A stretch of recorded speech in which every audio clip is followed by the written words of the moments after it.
Okay, we're coming up here on the last week of June, still planting stuff in the garden. As you'll see, I've got 3 plantings of corn in, 1, 2, and our last planting is coming along pretty well. This is going to be our very last one. We'll have 4 plantings of corn, and most of my corn I plant in rows. We stick our seeds. I put them about 3 to 4 inches apart. Some people like them 6 inches apart because the little more room, they might make a better ear. So we went down, we're putting in 2 rows here.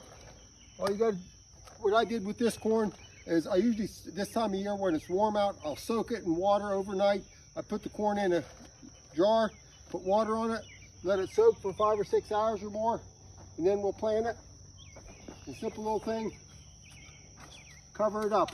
Now since my garden's on the hillside, as you'll see, I always leave the dirt held up on the lower side so water doesn't, kind of moisture stays there. As you'll see this last plant, you'll see how it's still held up there.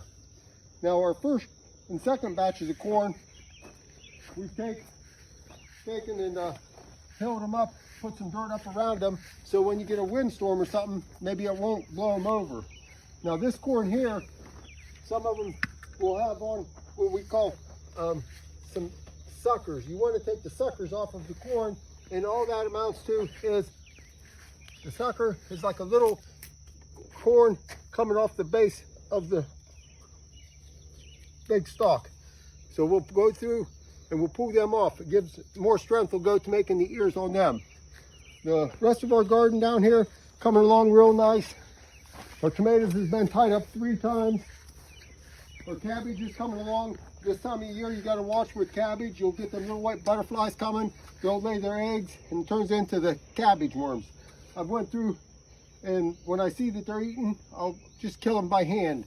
There's different types of sprays you can spray them with if you want to keep the cabbage worms from eating all your cabbage, but I kind of like just killing them by hand.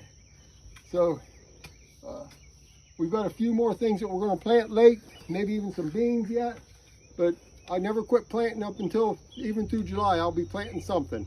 So until next week, hope your gardens are growing.